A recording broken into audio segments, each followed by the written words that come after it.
ಒಂದು ಹಸಿರು ವಲಯಗಳಿಂದ ಸುತ್ತುವರಿದ ಚಿಕ್ಕ ಹಳ್ಳಿ. ಆ ಹಳ್ಳಿಯಲ್ಲಿ ದೊಡ್ಡದಾದ ಒಂದು ಮನೆ ಇತ್ತು. ಅದು ಊರಿನ ಜಮೀನ್ದಾರನ ಮನೆ. ಆ ಮನೆಯೊಳಗೆ ಎಲ್ಲವೂ ಇತ್ತು: ಹಣ, ಗೌರವ, ಸಂಪತ್ತು. ಆದ್ರೆ ಆ ಮನೆಯಲ್ಲಿದ್ದ ಒಬ್ಬಳ ಹೃದಯದಲ್ಲಿ ಮಾತ್ರ ಒಂದು ಖಾಲಿತನ ಇತ್ತು. ಅವಳ ಹೆಸರು ಸಂಧ್ಯಾ. ಇದೀಗ ಸಂಧ್ಯಳಿಗೆ 23 ವರ್ಷ. ಆದ್ರೆ ಅವಳ ಜೀವನದಲ್ಲಿ ನಡೆದ ಘಟನೆಗಳು ಅವಳನ್ನ ತುಂಬಾ ಬೇಗ ದೊಡ್ಡವಳನ್ನಾಗಿ ಮಾಡಿಬಿಟ್ಟವು. ಸಂಧ್ಯಾಳ ತಂದೆ ತಾಯಿ ತುಂಬಾ ಬಡವರು. ಅವರಿಗೆ 4 ಹೆಣ್ಣು ಮಕ್ಕಳೇ. ಅವರಲ್ಲಿ ದೊಡ್ಡವಳು ಸಂಧ್ಯಾ. ಬಡತನದಲ್ಲಿ ಬೆಳೆದರೂ ಸಂಧ್ಯಾ ತುಂಬಾ ಮೃದು ಸ್ವಭಾವದ ಹುಡುಗಿ. ಅವಳು ನಗಿದರೆ ಮನೆ ತುಂಬಾ ಬೆಳಕಾಗುವಂತೆ ಕಾಣುತ್ತಿದ್ದು, ಅವಳ ಕನಸುಗಳು ಕೂಡ ತುಂಬಾ ಸರಳ. ಒಂದು ದಿನ ತನ್ನನ್ನು ಅರ್ಥ ಮಾಡಿಕೊಳ್ಳುವ ಒಬ್ಬ ವ್ಯಕ್ತಿಯ ಜೊತೆ ಸಂತೋಷದಿಂದ ಬದುಕಬೇಕು ಎಂಬುವುದು. ಆದ್ರೆ ಜೀವನ ಕೆಲವೊಮ್ಮೆ ನಮ್ಮ ಕನಸುಗಳನ್ನ ಕೇಳುವುದೇ ಇಲ್ಲ ಅಲ್ವಾ?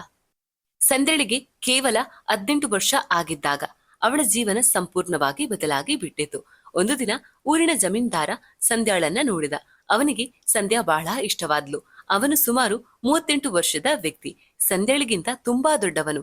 ಆದ್ರೆ ಅವನು ಶ್ರೀಮಂತನು. ಸಂಧ್ಯಾಳ ತಂದೆ ತಾಯಿಗೆ ಅದು ದೊಡ್ಡ ಅವಕಾಶದಂತೆ ಕಂಡಿತು. ನಮ್ಮ ಮಗಳು ಸುಖವಾಗಿ ಬದುಕುತ್ತಾಳೆ ಎಂದು ಅವರು ಭಾವಿಸಿದರು. ಸಂಧ್ಯಾಳ ಅಭಿಪ್ರಾಯ ಕೇಳಲಾಯಿತು. ಆದರೆ ಅವಳ ಮನಸ್ಸಿನ ಮಾತು ಯಾರಿಗೂ ಮುಖ್ಯವಾಗಲಿಲ್ಲ. ಸಂಧ್ಯಾ ಮೌನವಾಗಿ ತಲೆಯಾಡಿಸಿದಳು. ಹೀಗಾಗಿ 18 ವರ್ಷದ ಸಂಧ್ಯಾಳ ಮದುವೆ 38 ವರ್ಷದ ಜಮೀನ್ದಾರನ ಜೊತೆ ನಡೆಯಿತು. ಜಮೀನ್ದಾರ ಒಳ್ಳೆಯವನು. ಅವನ ತಂದೆ ತಾಯಿಯು ಸಂಧ್ಯಾಳನ್ನ ತಮ್ಮ ಮಗಳಂತೆ ನೋಡಿಕೊಂಡರು. ಮನೆಯಲ್ಲೆಲ್ಲ ಸುಖ. ಆದ್ರೆ ಸಂಧ್ಯಾಳ ಮನಸ್ಸಿನಲ್ಲಿ ಸಂತೋಷ ಇರಲಿಲ್ಲ. ಅವಳ ಮತ್ತು ಅವಳ ಗಂಡನ ನಡುವೆ ವಯಸ್ಸಿನ ಅಂತರ ತುಂಬಾ ಹೆಚ್ಚು. ಅವರ ಸಂಬಂಧದಲ್ಲಿ ಪ್ರೀತಿ ಇರಲಿಲ್ಲ, ಒಂದು ಕರ್ತವ್ಯ ಮಾತ್ರ. ಸಂಧ್ಯಾ ತನ್ನ ಮನಸ್ಸಿನ ಮಾತು ಯಾರಿಗೂ ಹೇಳಲಿಲ್ಲ. ಮದುವೆಯಾದ 1 ವರ್ಷದ ನಂತರ ಸಂಧ್ಯಾ ಒಂದು ಗಂಡು ಮಗುವಿಗೆ ಜನ್ಮ ನೀಡಿದಳು. ಅವನ ಹೆಸರು ರಾಮ್. ಆ ಮಗುವನ್ನ ನೋಡಿ ಸಂಧ್ಯಾಳಿಗೆ ಮೊದಲ ಬಾರಿ ನಿಜವಾದ ಸಂತೋಷ ಸಿಕ್ಕಿತ್ತು.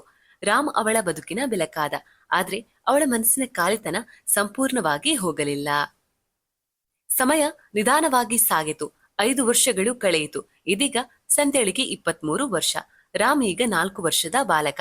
ಅವನನ್ನ ಶಾಲೆಗೆ ಸೇರಿಸುವ ಸಮಯ ಬಂದಿದೆ. ಇದು ಸಂಧ್ಯಾಳಿಗೆ ಒಂದು ಹೊಸ ಅವಕಾಶವನ್ನ ಉಂಟು ಮಾಡಿತು. ಇದುವರೆಗೆ ಅವಳು ಮನೆಯೊಳಗೆ ಮಾತ್ರ ಇದ್ದಳು. ಇದೀಗ ಪ್ರತಿದಿನ ರಾಮ್ನನ್ನ ಶಾಲೆಗೆ ಕರೆದೊಯ್ಯುತ್ತಾಳೆ. ಶಾಲೆಗೆ ಬಿಟ್ಟು ಮತ್ತೆ ಮನೆಗೆ ನಡೆದು ಬರುತ್ತಾಳೆ. ಅದೇ ಸಮಯದಲ್ಲಿ ಅವಳ ಬದುಕಿನಲ್ಲಿ ಒಂದು ಹೊಸ ವ್ಯಕ್ತಿಯ ಪ್ರವೇಶವಾಗುತ್ತೆ. ಒಂದು ದಿನ ಬೆಳಿಗ್ಗೆ ಸಂಧ್ಯಾ ಎಂದಿನಂತೆ ತನ್ನ ಮಗ ರಾಮ್ನನ್ನ ಶಾಲೆಗೆ ಬಿಟ್ಟು ಹೊರಗೆ ಬಂದಳು. ರಾಮ್ ತರಗತಿಯೊಳಗೆ ಓಡಿ ಹೋದ ನಂತರ ಸಂಧ್ಯಾ ನಿಧಾನವಾಗಿ ಮನೆ ಕಡೆ ನಡೆಯಲು ಶುರು ಮಾಡಿದಳು. ಬೆಳಗಿನ ಗಾಳಿ ತಂಪಾಗಿತ್ತು. ರಸ್ತೆಯ ಮೇಲೆ ಜನರು ನಿಧಾನವಾಗಿ ತಮ್ಮ ಕೆಲಸಗಳಿಗೆ ಹೋಗುತ್ತಿದ್ದರು. ಸ್ವಲ್ಪ ದೂರ ನಡೆದಾಗ ಅವಳ ಕಣ್ಣಿಗೆ ಶ್ರೀಧರ ಮಾವನ ಅಂಗಡಿ ಕಾಣಿಸಿತು. ಶ್ರೀಧರ ಮಾವ ಅಂದ್ರೆ ಜಮೀನ್ದಾರನ ಚಿಕ್ಕಪ್ಪ. ಅವರ ಅಂಗಡಿಯಲ್ಲಿ ಮನೆಗೆ ಬೇಕಾದ ಹಲವಾರು ವಸ್ತುಗಳು ಸಿಗುತ್ತಿದ್ದವು. ಸಂಧ್ಯಾಳಿಗೆ ನೆನಪಾಯಿತು. ಮನೆಯಲ್ಲಿ ಸಕ್ಕರೆ ಮತ್ತು ಚಹಾ ಪುಡಿ ಮುಗಿದಿತ್ತು. ಅವಳು ಅಂಗಡಿಯೊಳಗೆ ಹೋಗಿದಳು. ಅಲ್ಲಿ ಶ್ರೀಧರ ಮಾವ ಇರಲಿಲ್ಲ. ಅವರ ಮಗ ಶಿವರಾಜ್ ಅಂಗಡಿಯನ್ನ ನೋಡಿಕೊಳ್ಳುತ್ತಿದ್ದ. ಶಿವರಾಜ್ ಸುಮಾರು 24 ವರ್ಷದ ಯುವಕ. ಎತ್ತರದ ದೇಹ, ಗೋರಿಯಾದ ಮುಖ, ನಗುವಾಗ ಆತ್ಮೀಯವಾಗಿ ಕಾಣಿಸುವ ಕಣ್ಣುಗಳು. ಹಳ್ಳಿಯಲ್ಲಿ ಹಲವರು ಅವನನ್ನು ಸುಂದರ ಹುಡುಗ ಎಂದು ಹೇಳುತ್ತಿದ್ದರು. ಸಂಧ್ಯಾ ಒಳಗೆ ಬಂದಾಗ ಶಿವರಾಜ್ ತಕ್ಷಣ ನಗು ಮಾಡಿ ಕೇಳಿದನು, ಅಕ್ಕ, ಏನು ಬೇಕು? ಸಂಧ್ಯಾ ನಿಧಾನವಾಗಿ ಹೇಳಿದಳು, ಸ್ವಲ್ಪ ಸಕ್ಕರೆ ಮತ್ತು ಚಹಾ ಪುಡಿ ಬೇಕು. ಶಿವರಾಜ್ ತಕ್ಷಣ ತೆಗೆದು ಕೊಟ್ಟನು. ಅವನು ಮಾತನಾಡುತ್ತಾ ಕೇಳಿದನು, ರಾಮ್ ಈಗ ಶಾಲೆಗೆ ಹೋಗ್ತಾನಾ? ಸಂಧ್ಯಾ ಅಚ್ಚರಿಯಿಂದ ಕೇಳಿದಳು, ನಿನ್ಗೆ ಹೀಗೆ ಗೊತ್ತು? ಶಿವರಾಜ್ ನಗು ಮಾಡಿ ಹೇಳಿದನು, ಇಂದು ಬೆಳಿಗ್ಗೆ ಶಾಲೆ ಕಡೆ ಹೋಗ್ತಿದ್ದಾಗ ನಾನು ನೋಡಿದೆ. ಸಂಧ್ಯಾ ಸಣ್ಣ ನಗು ಮಾಡಿದಳು. ಹಣ ಕೊಟ್ಟು ಹೊರಗೆ ಹೋಗಲು ತಿರುಗಿದಾಗ ಶಿವರಾಜ್ ಮತ್ತೆ ನಿಧಾನವಾಗಿ ಹೇಳಿದನು, ಅಕ್ಕ, ಕೆಲವೊಮ್ಮೆ ನೀವು ತುಂಬಾ ಮೌನವಾಗಿರುವಂತೆ ಕಾಣುತ್ತೀರಾ. ಸಂಧ್ಯಾ ಕ್ಷಣ ಮಾತ್ರ ನಿಂತಳು. ಅವಳು ಅವನ ಕಡೆ ನೋಡಿದಳು. ಶಿವರಾಜ್ ಮಾತುಗಳಲ್ಲಿ ಏನೋ ಸರಳತೆ ಇತ್ತು. ಅವನು ಕೇವಲ ಗಮನಿಸಿದ್ದನ್ನ ಹೇಳಿದಂತೆ. ಸಂಧ್ಯಾ ಏನೂ ಹೇಳಲಿಲ್ಲ. ಹೀಗೆ ಏನಿಲ್ಲ ಎಂದು ಸಣ್ಣ ನಗು ಮಾಡಿ ಹೊರಗೆ ನಡೆದಳು. ಆದ್ರೆ ಮನೆ ಕಡೆ ನಡೆಯುತ್ತಾ ಹೋಗುವಾಗ ಅವಳ ಮನಸ್ಸಿನಲ್ಲಿ ಒಂದು ಯೋಚನೆ ಬಂದಿತು. ನಿಜವಾಗಿಯೂ ನಾನು ಇಷ್ಟು ಮೌನಿಯಾಗಿದ್ದೇನಾ? ಆ ದಿನದಿಂದ ಕೆಲವೊಮ್ಮೆ ಸಂಧ್ಯಾ ರಾಮ್ನನ್ನ ಶಾಲೆಗೆ ಬಿಟ್ಟು ವಾಪಸ್ ಬರುತ್ತಾ ಶ್ರೀಧರ ಮಾವನ ಅಂಗಡಿಗೆ ಹೋಗುತ್ತಿದ್ದಳು. ಕೆಲವು ಸಣ್ಣ ಪುಟ್ಟ ವಸ್ತುಗಳನ್ನ ತೆಗೆದುಕೊಳ್ಳುತ್ತಿದ್ದಳು. ಶಿವರಾಜ್ ಜೊತೆ ಸ್ವಲ್ಪ ಮಾತು ನಡೆಯುತ್ತಿತ್ತು. ಶಿವರಾಜ್ ತುಂಬಾ ಸರಳ ಹುಡುಗ. ಅವನು ಹಾಸ್ಯವಾಗಿ ಮಾತನಾಡುತ್ತಾ ಜನರನ್ನ ನಗಿಸುತ್ತಿದ್ದ. ಸಂಧ್ಯಳಿಗೆ ಹಲವು ವರ್ಷಗಳ ನಂತರ ಯಾರಾದ್ರೂ ಹೀಗೆ ಸಾಮಾನ್ಯವಾಗಿ ಮಾತನಾಡುತ್ತಿರುವ ಅನುಭವವಾಗುತ್ತಿತ್ತು. ಒಂದು ದಿನ ಶಿವರಾಜ್ ಹಾಸ್ಯವಾಗಿ ಹೇಳಿದನು, ಅಕ್ಕ, ನೀವು ಯಾವತ್ತೂ ನಗೋದಿಲ್ಲವೇ? ಸಂಧ್ಯಾ ಸ್ವಲ್ಪ ನಗು ಮಾಡಿ ಹೇಳಿದಳು, ನಗುತ್ತೇನೆ. ಶಿವರಾಜ್ ತಕ್ಷಣ ಹೇಳಿದನು, ಹೀಗೆ ನಗುತ್ತಿರಬೇಕು, ಇಲ್ಲದಿದ್ದರೆ ಜೀವನ ತುಂಬಾ ಬೋರ್ ಆಗಿಬಿಡುತ್ತೆ. ಆ ಮಾತು ಕೇಳಿದಾಗ ಸಂಧ್ಯಳಿಗೆ ಅನೇಕ ವರ್ಷಗಳ ನಂತರ ಹೃದಯದೊಳಗೆ ಸ್ವಲ್ಪ ಹಗುರವಾಗಿರುವಂತೆ ಅನಿಸಿತು. ಆದ್ರೆ ಅವಳಿಗೆ ಗೊತ್ತಿರಲಿಲ್ಲ ಈ ಸಣ್ಣ ಪರಿಚಯ ಮುಂದೆ ಅವಳ ಜೀವನದಲ್ಲಿ ದೊಡ್ಡ ಬದಲಾವಣೆಗೆ ಕಾರಣವಾಗಬಹುದು ಎಂಬುದು. ದಿನಗಳು ನಿಧಾನವಾಗಿ ಕಳೆಯುತ್ತಾ ಹೋದವು. ಸಂಧ್ಯಾ ಪ್ರತಿದಿನ ಬೆಳಿಗ್ಗೆ ತನ್ನ ಮಗ ರಾಮ್ನನ್ನ ಶಾಲೆಗೆ ಬಿಟ್ಟು ಮನೆಗೆ ವಾಪಸ್ ಬರುತ್ತಿದ್ದಳು. ಆ ಮಾರ್ಗದಲ್ಲಿ ಶ್ರೀಧರ ಮಾವನ ಅಂಗಡಿ ಇರುತ್ತಿತ್ತು. ಕೆಲವೊಮ್ಮೆ ಅವಳು ಅಲ್ಲಿ ನಿಂತು ಸಣ್ಣ ಪುಟ್ಟ ವಸ್ತುಗಳನ್ನ ತೆಗೆದುಕೊಳ್ಳುತ್ತಿದ್ದಳು. ಅಲ್ಲಿ ಯಾವಾಗ್ಲೂ ಶಿವರಾಜ್ ಇದ್ದ. ಮೊದಲಿಗೆ ಅದು ಸಾಮಾನ್ಯ ಮಾತುಕತೆ ಮಾತ್ರವಾಗಿತ್ತು. ಏನು ಬೇಕು ಅಕ್ಕ, ರಾಮ್ ಚೆನ್ನಾಗಿ ಓದುತ್ತಾನ, ಹೀಗೆ. ಆದ್ರೆ ದಿನಗಳು ಸಾಗುತ್ತಾ ಹೋದಂತೆ ಶಿವರಾಜ್ ಮನಸ್ಸಲ್ಲಿ ಒಂದು ಹೊಸ ಭಾವನೆ ನಿಧಾನವಾಗಿ ಮೂಡಲು ಆರಂಭವಾಯಿತು. ಸಂಧ್ಯಾಳ ಸರಳತೆ, ಅವಳ ಮೌನ, ಅವಳ ಕಣ್ಣುಗಳಲ್ಲಿ ಕೆಲವೊಮ್ಮೆ ಕಾಣಿಸುವ ದುಃಖ, ಇವೆಲ್ಲವೂ ಅವನ ಮನಸ್ಸನ್ನ ಸ್ಪರ್ಶಿಸತೊಡಗಿತು. ಶಿವರಾಜ್ ಯಾವತ್ತೂ ಆ ಭಾವನೆಯನ್ನ ಹೊರಗೆ ತೋರಿಸಲಿಲ್ಲ. ಅವನು ಯಾವಾಗ್ಲೂ ಸಂಧ್ಯಾಳನ್ನ ಗೌರವದಿಂದಲೇ ನೋಡುತ್ತಿದ್ದ. ಆದ್ರೆ ಅವನ ಮನಸ್ಸಿನೊಳಗೆ ಒಂದು ಮೌನದ ಆಕರ್ಷಣೆ ನಿಧಾನವಾಗಿ ಬೆಳೆಯುತ್ತಿತ್ತು. ಒಂದು ದಿನ ಬೆಳಿಗ್ಗೆ ಸಂಧ್ಯಾ ಅಂಗಡಿಗೆ ಬಂದಳು. ಆ ದಿನ ಅವಳು ಬಿಳಿ ಬಣ್ಣದ ಸರಳ ಸೀರೆಯನ್ನ ಧರಿಸಿದ್ದಳು. ಬೆಳಗಿನ ಸೂರ್ಯಕಿರಣ ಅವಳ ಮುಖದ ಮೇಲೆ ಬೀಳುತ್ತಿತ್ತು. ಶಿವರಾಜ್ ಕ್ಷಣ ಮಾತ್ರ ಅವಳ ಕಡೆ ನೋಡುತ್ತಲೇ ನಿಂತನು. ಅವನಿಗೆ ಗೊತ್ತಾಯಿತು, ತಾನು ಸಂಧ್ಯಾಳ ಕಡೆ ಆಕರ್ಷಿತನಾಗುತ್ತಿದ್ದೇನೆ. ಆದ್ರೆ ತಕ್ಷಣ ಅವನು ತನ್ನ ಮನಸ್ಸನ್ನ ಹಿಡಿದಿಟ್ಟುಕೊಂಡನು. ಅವಳು ಜಮೀನ್ದಾರನ ಮನೆಯ ಸೊಸೆ, ಅವಳಿಗೆ ಒಂದು ಕುಟುಂಬ ಇದೆ ಎಂದು ಅವನು ಮನಸ್ಸಿನಲ್ಲಿ ಹೇಳಿಕೊಂಡನು. ಸಂಧ್ಯಾ ಎಂದಿನಂತೆ ಕೇಳಿದಳು, ಸ್ವಲ್ಪ ಎಣ್ಣೆ ಕೊಡ್ತೀರಾ? ಶಿವರಾಜ್ ಪ್ಯಾಕೆಟ್ ತೆಗೆದು ಕೊಟ್ಟನು. ಆ ಸಮಯದಲ್ಲಿ ಅವನು ಗಮನಿಸಿದನು, ಸಂಧ್ಯೆ ಇಂದು ಸ್ವಲ್ಪ ದುಃಖವಾಗಿರುವಂತೆ ಕಾಣುತ್ತಿತ್ತು. ಅವನು ನಿಧಾನವಾಗಿ ಕೇಳಿದನು, ಅಕ್ಕ, ಎಲ್ಲವೂ ಚೆನ್ನಾಗಿದೆಯಾ? ಸಂಧ್ಯಾ ಕ್ಷಣ ಮಾತ್ರ ಅವನ ಕಡೆ ನೋಡಿದಳು. ಅವಳು ಏನೂ ಹೇಳಲಿಲ್ಲ. ಆದ್ರೆ ಅವಳ ಕಣ್ಣುಗಳಲ್ಲಿ ಒಂದು ಮೌನದ ನೋವು ಕಾಣಿಸುತ್ತಿತ್ತು. ಹೌದು, ಏನಿಲ್ಲ ಎಂದು ಸಣ್ಣ ನಗು ಮಾಡಿ ಹೇಳಿದಳು. ಶಿವರಾಜ್ ಮತ್ತೇನೂ ಕೇಳಲಿಲ್ಲ. ಆದ್ರೆ ಆ ಕ್ಷಣ ಅವನ ಮನಸ್ಸಿನಲ್ಲಿ ಒಂದು ಭಾವನೆ ಇನ್ನೂ ಗಾಢವಾಯಿತು. ಸಂಧ್ಯಾಳ ಬಗ್ಗೆ ಅವನಿಗೆ ಕೇವಲ ಪರಿಚಯ ಮಾತ್ರ ಇರಲಿಲ್ಲ, ಅವಳ ಬಗ್ಗೆ ಅವನು ಕಾಳಜಿ ವಹಿಸಲು ಆರಂಭಿಸಿದ್ದನು. ಆ ದಿನದ ನಂತರ ಶಿವರಾಜ್ ಕೆಲವೊಮ್ಮೆ ಅಂಗಡಿಯ ಹೊರಗೆ ನಿಂತು ದೂರದಿಂದ ನೋಡುತ್ತಿದ್ದ. ಸಂಧ್ಯಾ ರಾಮ್ನನ್ನ ಶಾಲೆಗೆ ಕರೆದುಕೊಂಡು ಹೋಗುವಾಗ ಅವಳು ಹಾದು ಹೋಗುತ್ತಿದ್ದಳು. ಅವನು ಕೇವಲ ಮೌನವಾಗಿ ಅವಳನ್ನ ನೋಡುತ್ತಿದ್ದ. ಯಾವುದೇ ತಪ್ಪಾದ ಉದ್ದೇಶ ಇಲ್ಲ. ಆದ್ರೆ ಅವನ ಮನಸ್ಸಿನಲ್ಲಿ ನಿಧಾನವಾಗಿ ಬೆಳೆಯುತ್ತಿದ್ದ ಒಂದು ಸತ್ಯ, ಅವನು ಸಂಧ್ಯಾಳ ಕಡೆ ಮೌನವಾಗಿ ಆಕರ್ಷಿತನಾಗುತ್ತಿದ್ದನು. ಅವನಿಗೆ ಗೊತ್ತಿತ್ತು, ಈ ಭಾವನೆ ಅಪಾಯಕಾರಿಯಾಗಬಹುದು. ಆದ್ರೆ ಹೃದಯದ ಭಾವನೆಗಳನ್ನ ಯಾವಾಗ್ಲೂ ತಡೆಯಲು ಸಾಧ್ಯವಿಲ್ಲ. ಶಿವರಾಜ್ ಮನಸ್ಸಿನಲ್ಲಿ ಒಂದು ಪ್ರಶ್ನೆ ಮೂಡಿತು, ಈ ಭಾವನೆ ಇಲ್ಲಿ ನಿಲ್ಲುತ್ತದಾ ಅಥವಾ ಇದು ಮುಂದೆ ಇನ್ನೂ ದೊಡ್ಡ ಕಥೆಯಾಗುತ್ತಾ? ದಿನಗಳು ನಿಧಾನವಾಗಿ ಸಾಗುತ್ತಾ ಹೋದವು. ಸಂಧ್ಯಾ ಪ್ರತಿದಿನ ಬೆಳಿಗ್ಗೆ ತನ್ನ ಮಗ ರಾಮ್ನನ್ನ ಶಾಲೆಗೆ ಬಿಟ್ಟು ಮನೆ ಕಡೆ ಬರುತ್ತಿದ್ದಳು. ಆ ದಾರಿಯಲ್ಲಿ ಇರುವ ಶ್ರೀಧರ ಮಾವನ ಅಂಗಡಿ ಈಗ ಅವಳ ದಿನಚರಿಯ ಒಂದು ಭಾಗವಾಗಿ ಬಿಟ್ಟಿತ್ತು. ಮೊದಲಿಗೆ ಕೇವಲ ವಸ್ತುಗಳನ್ನ ತೆಗೆದುಕೊಳ್ಳಲು ಮಾತ್ರ ಅವಳು ಅಲ್ಲಿ ಹೋಗುತ್ತಿದ್ದಳು. ಆದ್ರೆ ಈಗ ಕೆಲವೊಮ್ಮೆ ಅವಳು ತಿಳಿಯದೆ ಅಲ್ಲಿ ನಿಂತು ಸ್ವಲ್ಪ ಹೊತ್ತು ಮಾತನಾಡುತ್ತಿದ್ದಳು. ಅಂಗಡಿಯಲ್ಲಿ ಯಾವಾಗ್ಲೂ ಶಿವರಾಜ್ ಇರುತ್ತಿದ್ದ. ಶಿವರಾಜ್ ಮಾತುಗಳಲ್ಲಿ ಒಂದು ಸರಳತೆ ಇತ್ತು. ಅವನು ಹಾಸ್ಯವಾಗಿ ಮಾತನಾಡುತ್ತಿದ್ದ. ಕೆಲವೊಮ್ಮೆ ಸಣ್ಣ ಸಣ್ಣ ವಿಷಯಗಳನ್ನು ಹೇಳಿ ಸಂಧ್ಯಾಳನ್ನ ನಗಿಸುತ್ತಿದ್ದ. ಸಂಧ್ಯಾಳ ಜೀವನದಲ್ಲಿ ಇಷ್ಟು ವರ್ಷಗಳ ನಂತರ ಯಾರಾದ್ರೂ ಅವಳ ಜೊತೆ ಹೀಗೆ ಹಗುರವಾಗಿ ಮಾತನಾಡುತ್ತಿರುವ ಅನುಭವವಾಗುತ್ತಿತ್ತು. ಒಂದು ದಿನ ಬೆಳಿಗ್ಗೆ ಸಂಧ್ಯಾ ಅಂಗಡಿಗೆ ಬಂದಳು. ಆ ದಿನ ಶಿವರಾಜ್ ಅಂಗಡಿ ಮುಂದೆ ಕುಳಿತು ಪುಸ್ತಕ ಓದುತ್ತಿದ್ದ. ಸಂಧ್ಯಾ ಒಳಗೆ ಬಂದಾಗ ಅವನು ತಕ್ಷಣ ಎದ್ದು ನಗು ಮಾಡಿ ಹೇಳಿದನು, ಅಕ್ಕ, ಇಂದು ಏನು ಬೇಕು? ಸಂಧ್ಯಾ ಸಣ್ಣ ನಗು ಮಾಡಿ ಹೇಳಿದಳು, ಏನೂ ಇಲ್ಲ, ಹೀಗೆ ಬಂದೆ. ಆ ಮಾತು ಕೇಳಿದಾಗ ಶಿವರಾಜ್ ಕ್ಷಣ ಮಾತ್ರ ಅಚ್ಚರಿಪಟ್ಟನು. ಮೊದಲ ಬಾರಿ ಸಂಧ್ಯಾ ಏನೂ ತೆಗೆದುಕೊಳ್ಳದೆ ಕೇವಲ ಮಾತನಾಡಲು ಬಂದಿದ್ದಳು. ಅವರು ಕೆಲವು ಕ್ಷಣ ಸಾಮಾನ್ಯವಾಗಿ ಮಾತನಾಡಿದರು. ಆ ಸಮಯದಲ್ಲಿ ಸಂಧ್ಯಾ ಗಮನಿಸಿದಳು, ಶಿವರಾಜ್ ಅವಳ ಜೊತೆ ತುಂಬಾ ಗೌರವದಿಂದ ಮಾತನಾಡುತ್ತಿದ್ದ. ಅವನು ಯಾವತ್ತೂ ಮಿತಿ ದಾಟಿ ಮಾತನಾಡಲಿಲ್ಲ.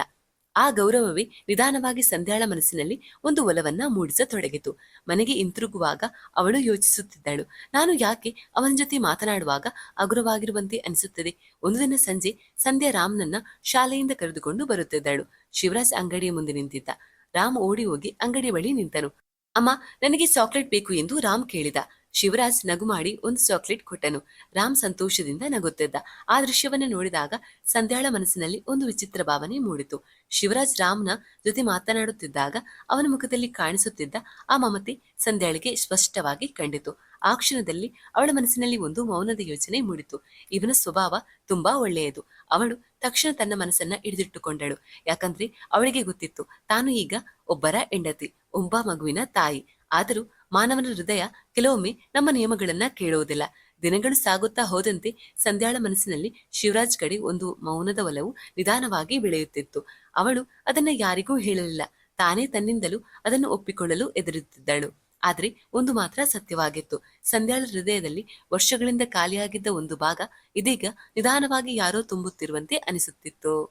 ದಿನಗಳು ಸಾಗುತ್ತಾ ಹೋದಂತೆ ಸಂಧ್ಯಾಳಿಗೂ ಶಿವರಾಜ್ ಕಡೆ ಒಲವು ಸ್ಪಷ್ಟವಾಗತೊಡಗಿತು. ಅಂಗಡಿಗೆ ಹೋಗುವ ಅವಳ ಹೆಜ್ಜೆಗಳು ಈಗ ಕೇವಲ ಅವಶ್ಯಕತೆಗಾಗಿ ಮಾತ್ರವಲ್ಲ, ಅವನನ್ನ ಒಂದು ಕ್ಷಣ ನೋಡುವ ಆಸೆಯೂ ಆಗಿತ್ತು. ಒಂದು ದಿನ ಬೆಳಿಗ್ಗೆ ಸಂಧ್ಯಾ ಅಂಗಡಿಗೆ ಬಂದಳು. ಶಿವರಾಜ್ ಎಂದಿನಂತೆ ನಗು ಮಾಡಿ ಹೇಳಿದನು, ಅಕ್ಕ ಏನ್ ಬೇಕು? ಆ ಮಾತು ಕೇಳಿದಾಗ ಸಂಧ್ಯಾಳ ಹೃದಯದಲ್ಲಿ ಏನೋ ನೋವು ಒಮ್ಮಿತು. ಅವಳು ಸ್ವಲ್ಪ ಸಮಯ ಮೌನವಾಗಿ ನಿಂತಳು. ನನ್ನನ್ನು ಅಕ್ಕ ಅಂತ ಕರೆಯಬೇಡ ಶಿವರಾಜ್ ಎಂದು ನಿಧಾನವಾಗಿ ಹೇಳಿದಳು. ಶಿವರಾಜ್ ಕ್ಷಣ ಮಾತ್ರ ಅಚ್ಚರಿಗೊಂಡ. ಹಾಗಾದ್ರೆ ಎಂದು ಅವನು ಮೌನವಾಗಿ ಕೇಳಿದನು. ಸಂಧ್ಯೆ ಕಣ್ಣುಗಳನ್ನ ತಗ್ಗಿಸಿ ಹೇಳಿದಳು, ಸಂಧ್ಯಾ ಅಂತ ಕರೆ. ಆ ಕ್ಷಣ ಇಬ್ಬರ ನಡುವೆ ಇದ್ದ ದೂರ ಸ್ವಲ್ಪ ಕಡಿಮೆಯಾಯಿತು. ಆ ದಿನದ ನಂತರ ಶಿವರಾಜ್ ಅಕ್ಕ ಎಂದು ಕರೆಯುವುದನ್ನ ನಿಲ್ಲಿಸಿದನು. ಸಂಧ್ಯಾ ಎಂದು ಕರೆಯುವಾಗ ಅವನ ಧ್ವನಿಯಲ್ಲಿ ಹೊಸ ಮೃದುವು ಇತ್ತು. ದಿನಗಳು ಇನ್ನೂ ಹತ್ತಿರವಾಗ ತೊಡಗಿದವು. ಒಂದು ಸಂಜೆ ಮಳೆ ಸುರಿಯುತ್ತಿತ್ತು. ಸಂಧ್ಯಾ ರಾಮ್ನನ್ನ ಶಾಲೆಯಿಂದ ಕರೆದುಕೊಂಡು ಮನೆಗೆ ಬರುತ್ತಿದ್ದಳು. ಮಳೆ ಹೆಚ್ಚಾದ ಕಾರಣ ಅವರು ಅಂಗಡಿ ಮುಂಭಾಗ ನಿಂತರು. ರಾಮ್ ಒಳಗೆ ಹೋಗಿ ಆಟ ಆಡುತ್ತಿದ್ದ. ಅಂಗಡಿಯ ಹೊರಗೆ ಮಳೆಯ ಶಬ್ದ. ಶಿವರಾಜ್ ನಿಧಾನವಾಗಿ ಹೇಳಿದನು, ಸಂಧ್ಯಾ, ನಾನು ಒಂದು ಮಾತು ಹೇಳಬೇಕು. ಸಂಧ್ಯಾ ಅವನ ಕಡೆ ನೋಡಿದಳು. ಅವಳ ಹೃದಯ ತೀವ್ರವಾಗಿ ತಟ್ಟುತ್ತಿತ್ತು. ನಿನ್ನ ಜೊತೆ ಮಾತನಾಡಿದಾಗ ನನಗೆ ತುಂಬಾ ಶಾಂತಿ ಸಿಗುತ್ತದೆ. ನಿನ್ನ ಬಗ್ಗೆ ನಾನು ಯೋಚಿಸದೇ ಇರಲು ಆಗುತ್ತಿಲ್ಲ. ಆ ಮಾತು ಕೇಳಿದಾಗ ಸಂಧ್ಯಾಳ ಕಣ್ಣುಗಳಲ್ಲಿ ಕಣ್ಣೀರು ತುಂಬಿತು. ಅವಳು ಬಹಳ ದಿನಗಳಿಂದ ತನ್ನ ಮನಸ್ಸಿನಲ್ಲಿ ಮುಚ್ಚಿ ಹಾಕಿಕೊಂಡಿದ್ದ ಭಾವನೆ ಹೊರಬರಲು ಕಾಯುತ್ತಿತ್ತು. ಅವಳು ನಿಧಾನವಾಗಿ ಹೇಳಿದಳು, ನನಗೂ ಹಾಗೆ ಅನಿಸುತ್ತಿದೆ ಶಿವರಾಜ್. ಆ ಕ್ಷಣದಲ್ಲಿ ಇಬ್ಬರು ಮೌನವಾಗಿ ಒಬ್ಬರನ್ನೊಬ್ಬರು ನೋಡಿದರು. ಯಾರೂ ಸ್ಪರ್ಶಿಸಲಿಲ್ಲ, ಯಾರೂ ಮಿತಿ ದಾಟಲಿಲ್ಲ. ಆದ್ರೆ ಅವರ ಹೃದಯಗಳು ಒಂದೇ ಮಾತು ಹೇಳುತ್ತಿದ್ದವು. ಅವರು ಒಬ್ಬರನ್ನೊಬ್ಬರು ಪ್ರೀತಿಸುತ್ತಿದ್ದರು. ಈ ಪ್ರೀತಿ ಕೂಗಿ ಹೇಳಿದ ಪ್ರೀತಿ ಅಲ್ಲ. ಅದು ಮೌನವಾಗಿ ಹುಟ್ಟಿದ, ನಿಧಾನವಾಗಿ ಬೆಳೆಯುತ್ತಿರುವ ಪ್ರೀತಿ. ಆದ್ರೆ ಆ ಪ್ರೀತಿಯ ಹಿಂದೆ ದೊಡ್ಡ ಸತ್ಯ ಇತ್ತು. ಸಂಧ್ಯಾ ಇನ್ನೂ ಜಮೀನ್ದಾರನ ಮನೆಯ ಸೊಸೆ, ಒಬ್ಬ ಮಗುವಿನ ತಾಯಿ. ಈ ಪ್ರೀತಿ ಸರಳವಾಗಿರಲಿಲ್ಲ. ಮಳೆ ನಿಂತಿತು. ರಾಮ್ ಓಡಿ ಬಂದು ಹೇಳಿದನು, ಅಮ್ಮ ಹೋಗೋಣ. ಸಂಧ್ಯಾ ಕಣ್ಣೀರನ್ನ ತೊಳೆದುಕೊಂಡು ಹೋಗುವ ಮೊದಲು ಅವಳು ಶಿವರಾಜ್ ಕಡೆ ನೋಡಿದಳು. ಆ ದೃಷ್ಟಿಯಲ್ಲಿ ಒಪ್ಪಿಗೆಯೂ ಇತ್ತು, ಭಯವೂ ಇತ್ತು. ಶಿವರಾಜ್ ಮನಸ್ಸಿನಲ್ಲಿ ಒಂದೇ ಯೋಚನೆ, ಈ ಪ್ರೀತಿ ನಮ್ಮನ್ನು ಯಾವ ದಿಕ್ಕಿಗೆ ಕರೆದೊಯ್ಯುತ್ತೆ? ಸಂಧ್ಯಾ ಮತ್ತು ಶಿವರಾಜ್ ಒಬ್ಬರನ್ನೊಬ್ಬರು ಪ್ರೀತಿಸುತ್ತಿದ್ದಾರೆ ಎಂಬ ಸತ್ಯ ಈಗ ಅವರಿಬ್ಬರಿಗೂ ಸ್ಪಷ್ಟವಾಗಿತ್ತು. ಆದ್ರೆ ಆ ಪ್ರೀತಿಯ ಜೊತೆಗೂಡಿ ಒಂದು ದೊಡ್ಡ ಭಯವೂ ಇತ್ತು. ಸಂಧ್ಯಾ ಒಂದು ಮನೆಯ ಸೊಸೆ, ಒಬ್ಬ ಮಗುವಿನ ತಾಯಿ. ಶಿವರಾಜ್ ಇದನ್ನೆಲ್ಲ ತಿಳಿದಿದ್ದರೂ ಅವನ ಹೃದಯ ಸಂಧ್ಯಾಳನ್ನ ಮರೆತಿರಲು ಸಾಧ್ಯವಾಗುತ್ತಿರಲಿಲ್ಲ. ದಿನಗಳು ಹೀಗೆ ಕಳೆಯುತ್ತಾ ಹೋದವು. ಇಬ್ಬರು ಮಾತನಾಡುತ್ತಿದ್ದರು, ಎಚ್ಚರಿಕೆಯಿಂದ ಇರಲು ಪ್ರಯತ್ನಿಸುತ್ತಿದ್ದರು. ಆದ್ರೆ ಪ್ರೀತಿ ಒಂದು ಬಾರಿ ಹೃದಯದಲ್ಲಿ ಹುಟ್ಟಿದರೆ ಅದನ್ನ ಮರೆಮಾಚುವುದು ಸುಲಭವಲ್ಲ. ಒಂದು ಸಂಜೆ ಆಕಾಶದಲ್ಲಿ ಕತ್ತಲೆ ಮೋಡಗಳು, ಗಾಳಿ ಜೋರಾಗಿ ಬೀಸುತ್ತಿತ್ತು. ಸಂಧ್ಯಾ ರಾಮ್ನನ್ನ ಶಾಲೆಯಿಂದ ಕರೆದುಕೊಂಡು ಮನೆಗೆ ಹೋಗುವಾಗ ಅಂಗಡಿಯ ಬಳಿ ನಿಂತಳು. ಶಿವರಾಜ್ ಅವಳ ಮುಖವನ್ನು ನೋಡಿ ತಕ್ಷಣ ಗಮನಿಸಿದನು. ಅವಳು ತುಂಬಾ ದುಃಖದಲ್ಲಿದ್ದಳು. ಏನಾಯ್ತು ಸಂಧ್ಯಾ ಎಂದು ಅವನು ನಿಧಾನವಾಗಿ ಕೇಳಿದನು. ಸಂಧ್ಯಾಳ ಕಣ್ಣುಗಳಲ್ಲಿ ಕಣ್ಣೀರು ತುಂಬಿತು. ನಾನು ಹೀಗೆ ಬದುಕಲು ಆಗುವುದಿಲ್ಲ ಶಿವರಾಜ್. ನನ್ನ ಜೀವನದಲ್ಲಿ ಎಲ್ಲವೂ ಇದ್ದರೂ ನನ್ನ ಹೃದಯ ಖಾಲಿಯಾಗಿದೆ. ಆ ಮಾತು ಕೇಳಿದಾಗ ಶಿವರಾಜ್ ಮೌನವಾಗಿ ನಿಂತನು. ಅವನು ಸ್ವಲ್ಪ ಸಮಯ ಯೋಚಿಸಿ ನಿಧಾನವಾಗಿ ಹೇಳಿದನು, ಸಂಧ್ಯಾ, ನಾವು ಹೀಗೆ ಮೌನವಾಗಿ ನೋವಿನಲ್ಲಿ ಬದುಕುವುದಕ್ಕೆ ಅರ್ಥವೇನು? ಸಂಧ್ಯಾ ಅವನ ಕಡೆ ನೋಡಿದಳು. ಶಿವರಾಜ್ ಧೈರ್ಯ ಮಾಡಿಕೊಂಡು ಹೇಳಿದನು, ನೀನು ಸಿದ್ಧ ಇದ್ದರೆ ನಾವು ಇಲ್ಲಿಯಿಂದ ದೂರ ಹೋಗೋಣ. ಆ ಮಾತು ಕೇಳಿದಾಗ ಸಂಧ್ಯಾಳ ಹೃದಯ ವೇಗವಾಗಿ ತಟ್ಟಿತು. ದೂರ ಹೋಗೋಣ ಎಂದು ಅವಳು ನಿಧಾನವಾಗಿ ಕೇಳಿದಳು. ಹೌದು, ಶಿವರಾಜ್ ಹೇಳಿದನು. ಈ ಊರನ್ನ, ಈ ಎಲ್ಲಾ ನೆನಪುಗಳನ್ನ ಬಿಟ್ಟು ಬೇರೆ ಊರಿಗೆ ಹೋಗಿ ಹೊಸ ಜೀವನ ಆರಂಭಿಸೋಣ. ಸಂಧ್ಯಾಳ ಮನಸ್ಸಿನಲ್ಲಿ ದೊಡ್ಡ ಯುದ್ಧ ಶುರುವಾಯಿತು. ಒಂದು ಕಡೆ ಅವಳ ಮಗ ರಾಮ್, ಮತ್ತೊಂದು ಕಡೆ ಅವಳ ಹೃದಯ. ಅವಳು ಕೆಲವು ಕ್ಷಣ ಮೌನವಾಗಿ ನಿಂತಳು. ನಂತರ ಕಣ್ಣೀರು ತುರಿಸಿಕೊಂಡು ನಿಧಾನವಾಗಿ ಹೇಳಿದಳು, ನಾನು ಹೀಗೆ ಬದುಕುತ್ತಾ ದಿನವೂ ಒಳಗೆ ಸಾಯುತ್ತಿದ್ದೇನೆ ಶಿವರಾಜ್. ಆ ಮಾತು ಕೇಳಿದಾಗ ಶಿವರಾಜ್ ಅವಳ ಕಡೆ ನೋಡಿದನು. ಸಂಧ್ಯಾ ಮುಂದುವರಿಸಿದಳು, ನಾನು ನಿನ್ನ ಜೊತೆ ಬರುತ್ತೇನೆ. ಆ ಮಾತು ಕೇಳಿದಾಗ ಶಿವರಾಜ್ ಹೃದಯದಲ್ಲಿ ಸಂತೋಷ ಮತ್ತು ಭಯ ಎರಡೂ ಒಟ್ಟಿಗೆ ಮೂಡಿದವು. ಅವರು ಒಂದು ನಿರ್ಧಾರ ತೆಗೆದುಕೊಂಡರು. 3 ದಿನಗಳ ನಂತರ ರಾತ್ರಿ ಅವರು ಊರನ್ನ ಬಿಟ್ಟು ಹೋಗಬೇಕು. ಯಾರಿಗೂ ಗೊತ್ತಾಗಬಾರದು. 3 ದಿನ ಕಳೆದೇ ಬಿಟ್ಟಿತು. ಆ ರಾತ್ರಿ ಇಬ್ಬರು ಊರನ್ನ ಬಿಟ್ಟು ಹೋಗಲು ನಿರ್ಧರಿಸಿದರು. ರಾತ್ರಿ ಮೌನ. ಸಂಧ್ಯೆ ಮನೆ ಬಿಟ್ಟು ಹೊರಬಂದಳು. ಆದ್ರೆ ಆಕೆಯ ಹೃದಯ ಭಾರವಾಗಿತ್ತು. ನನ್ನ ಮಗ ರಾಮ್ ಎಂಬ ಚಿಂತನೆ ಆಕೆಯನ್ನ ಕಾಡುತ್ತಿತ್ತು. ಅವರು ನದಿಯ ಬಳಿ ಭೇಟಿಯಾದರು. ಸಂಧ್ಯಾ ಅತ್ತಳು, ಶಿವರಾಜ್, ನಾನು ತಾಯಿಯೂ ಹೌದು. ನನ್ನ ಮಗನನ್ನ ಬಿಟ್ಟು ಹೋಗಲು ಆಗುತ್ತಿಲ್ಲ. ಶಿವರಾಜ್ ಮೌನವಾಗಿ ನಿಂತ. ಕೆಲವು ಕ್ಷಣಗಳ ನಂತರ ಅವನು ಹೇಳಿದ, ಹಾಗಾದ್ರೆ ನೀನು ಹಿಂದಿರುಗು ಸಂಧ್ಯಾ. ಸಂಧ್ಯಾ ತಲೆಯಾಡಿಸಿದಳು. ಆದ್ರೆ ನಾನು ಹಿಂದಿರುಗಿದರೆ ನಮ್ಮ ಪ್ರೀತಿ ಬದುಕುವುದಿಲ್ಲ. ಆ ಮಾತು ಕೇಳಿ ಅವಳು ನದಿಯ ಕಡೆ ನಡೆದು ಹೋದಳು. ಸಂಧ್ಯಾ ಎಂದು ಶಿವರಾಜ್ ಕೂಗಿದ. ಆದ್ರೆ ಕೆಲವೇ ಕ್ಷಣಗಳಲ್ಲಿ ಅವಳು ನದಿಗೆ ಹಾರಿ ಬಿಟ್ಟಳು. ಶಿವರಾಜ್ ಬೆಚ್ಚಿಬಿದ್ದು ನೀರಿಗೆ ಹಾರಿದ. ಆದ್ರೆ ಸಂಧ್ಯಾಳನ್ನ ಉಳಿಸಲು ಸಾಧ್ಯವಾಗಲಿಲ್ಲ. ಮರುದಿನ ಬೆಳಿಗ್ಗೆ ನದಿ ತೀರದಲ್ಲಿ ಸಂಧ್ಯಾಳ ದೇಹ ಸಿಕ್ಕಿತು. ಊರಿನ ಎಲ್ಲರೂ ಅಚ್ಚರಿ ಪಟ್ಟರು. ಶಿವರಾಜ್ ಮೌನವಾಗಿ ಅತ್ತ. ಅವನ ಕಣ್ಣುಗಳಲ್ಲಿ ಒಂದು ಮಾತು ಮಾತ್ರ, ನಿನ್ನ ಜೊತೆ ಬದುಕಲಿಲ್ಲ, ನೀನಿಲ್ಲದೆ ಬದುಕಲು ಸಾಧ್ಯವಿಲ್ಲ. ಕೆಲವು ತಿಂಗಳ ನಂತರ ಶಿವರಾಜ್ ಕೂಡ ಆ ಊರನ್ನ ಬಿಟ್ಟು ಹೋಗಿಬಿಟ್ಟ. ಆದ್ರೆ ಸಂಧ್ಯಾ ಮತ್ತು ಶಿವರಾಜ್ ಪ್ರೀತಿಯ ಕತೆ ಆ ಊರಲ್ಲಿ ಇಂದಿಗೂ ಕೂಡ ಒಂದು ಮೌನವಾದ ಪ್ರೀತಿಯ ಕಥೆಯಾಗಿ ಉಳಿಯಿತು. ಯಾರಿಗೂ ಕೂಡ ಆ ಪ್ರೀತಿಯ ಬಗ್ಗೆ ಗೊತ್ತೇ ಇರಲಿಲ್ಲ. ಕತೆ ಇಲ್ಲಿಗೆ ಮುಕ್ತಾಯವಾಗುತ್ತೆ. ಸಂಧ್ಯಾ ಮಾಡಿದ್ದು ಸರಿಯಾ ಅಥವಾ ತಪ್ಪ ಎಂಬುದನ್ನ ಕಮೆಂಟ್ ಅಲ್ಲಿ ತಿಳಿಸಿ. ಇನ್ನೊಂದು ಕಥೆಯೊಂದಿಗೆ ಭೇಟಿಯಾಗೋಣ. ಅಲ್ಲಿವರೆಗೂ ಟೇಕ್ ಕೇರ್, ಬಾಯ್.